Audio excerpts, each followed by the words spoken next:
হাই বন্ধু বান্ধৱীসকল, মই নিপিল। আজি আপোনালোকক খ আখৰটো লৈ আহিছোঁ। Poster, banner, signboard, wall painting এইবিলাকত কেনেকৈ লিখে তাকে মই জনাখিনি আপোনালোকৰ আগত দেখুৱাব লৈছোঁ। আপোনালোকে প্ৰথমে কাঠ পেঞ্চিলে লিখি ল'ব। ব্ৰাছটো মই কেনেকৈ ধৰিছোঁ চাওক। মই অতি লাহে লাহে আপোনালোকক দেখাবলৈ যত্ন কৰিছোঁ। অতি লাহে লাহে ঠিক একেদৰেই ব্ৰাছটো ধৰিব মই ধৰা ষ্টাইলতে। ইয়াত ৩-৪টামান তলৰ এইডাল আঁচ মই যেনেকৈ দিছোঁ, এই ষ্টাইলৰ আখৰবিলাক এইটো ষ্টাইলতে দিব লাগিব। ক আখৰটোৰ তলত এনেকৈ থাকে, ব আখৰটোত, ৰটোত, ঠিক খটোত আখৰবিলাক একেই ষ্টাইলৰ হ'ব লাগিব।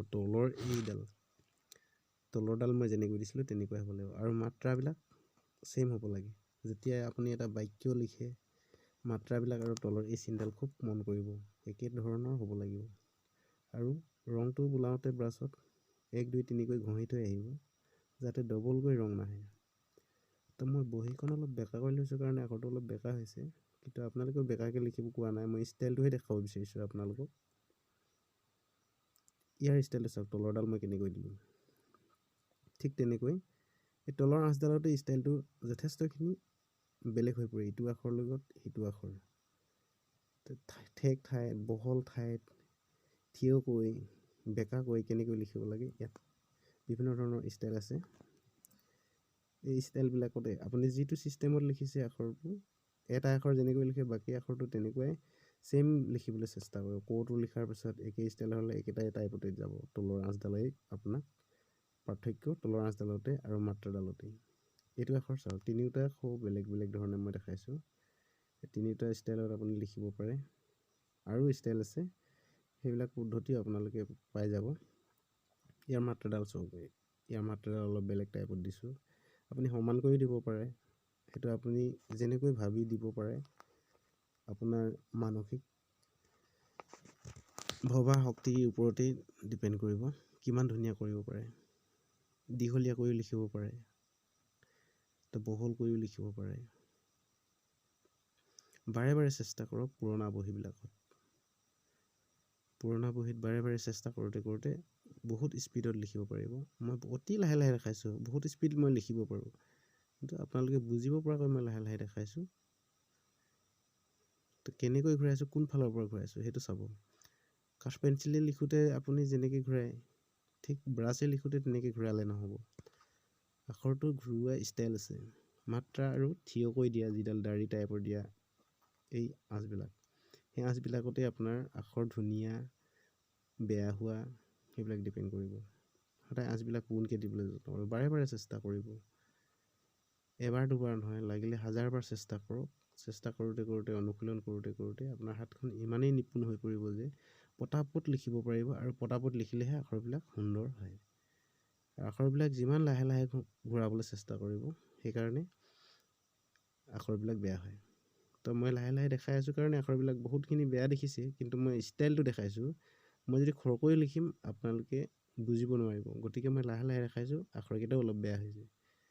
যিমান স্পীডত লিখিব সিমান ধুনীয়া হ'ব আখৰ। কিন্তু এটা কথা, কাঠ পেঞ্চিলে প্ৰথমে আপোনালোকে লিখিবলৈ চেষ্টা কৰিব। এই ৰেখাবিলাক বাৰে বাৰে এনেকৈ অনুশীলন কৰিব চেষ্টা কৰিব। ব্ৰাছটো মই কেনেকৈ ধৰিছোঁ চাওক। ফ্লেট ব্ৰাছে আখৰ লিখিবলৈ বহুত সুন্দৰ হয়, একে পাকতে আখৰবিলাক হৈ যায়। তো এই ফ্লেট ব্ৰাছে, এইডাল হ'ল এংগল ব্ৰাছ আৰু ফ্লেট ব্ৰাছ একে টাইপৰে হয়, অলপ ডিফাৰেঞ্চ আছে। এই পোনকৈ, বেঁকাকৈ, থিয়কৈ, পথালিকৈ বিভিন্ন প্ৰকাৰে অনুশীলন কৰক পুৰণা বহীবিলাকত। আপোনাৰ হাতখন তেতিয়া নিপুণতা আহিব আৰু আখৰ ধুনীয়াতকৈ ধুনীয়া হৈ যাব। এইটো চাওক, সম্পূৰ্ণ বহলকৈ ব্ৰাছডাল নল'ব।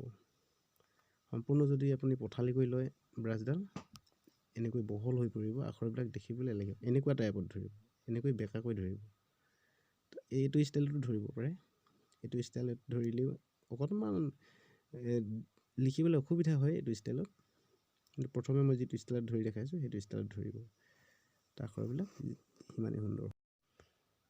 এতিয়া বহল ঠাইত আখৰ কেনেকৈ লিখিব, কিন্তু লাইনটো বোলে একেবাৰে ঠেক, কিন্তু আখৰটো লিখিব লাগে বহলকৈ। ঠাই বোলে বহুত আছে লিখিবলৈ, তেনেকুৱা ঠাইত হ'লে এনেকৈ বহলকৈ লিখিব আখৰটো। বহল কৰি লিখিবলৈ অলপ বহলাই ল'লেই হৈ গ'ল, আখৰটো বহলাই দিলেই হৈ গ'ল।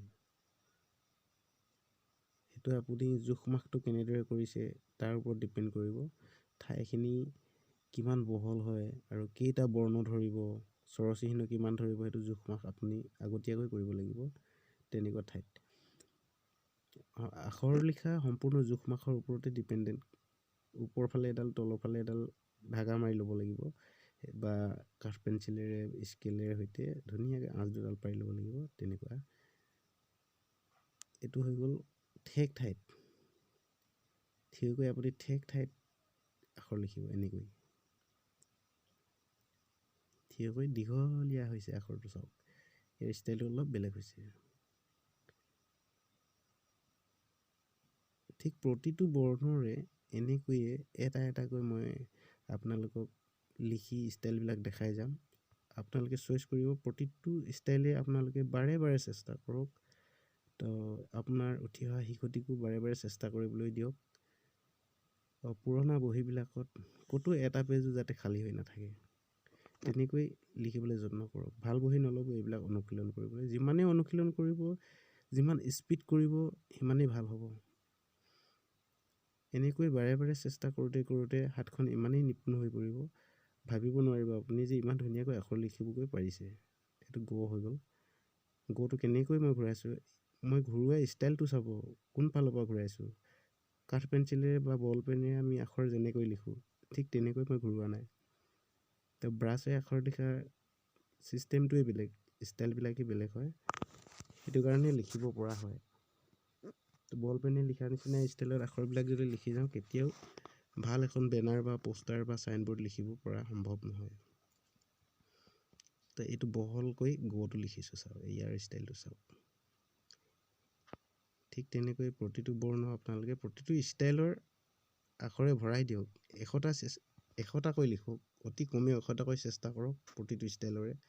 তো আপোনাৰ হাতখন নিশ্চয় নিপুণ হৈ উঠিব আখৰ লিখাত। বাৰে বাৰে চেষ্টা কৰক, কোনো কাঠ পেঞ্চিলৰ প্ৰয়োজন নহ'ব, এনেকুৱা হ'ব হাতখন। এই পদ্ধতিবিলাক আপোনালোকে বাৰে বাৰে চেষ্টা কৰক। এটা ষ্টাইলক 100 বাৰলৈকে চেষ্টা কৰক, 1000 বাৰ কৰক, আপত্তি নাই। বেছিকৈ কৰক, কমকৈ নকৰিব। নিশ্চয় আপোনাৰ হাতখন নিপুণ হৈ উঠিব। আশা কৰোঁ ভিডিঅ'টোৱে আপোনালোকক আখৰ লিখাত যথেষ্ট উপকৃত কৰিব। আৰু ভিডিঅ'টো ৱাচ কৰাৰ কাৰণে অশেষ ধন্যবাদ থাকিল। আগলৈ ভিডিঅ' পাবৰ বাবে ছাবস্ক্ৰাইব কৰি থওক।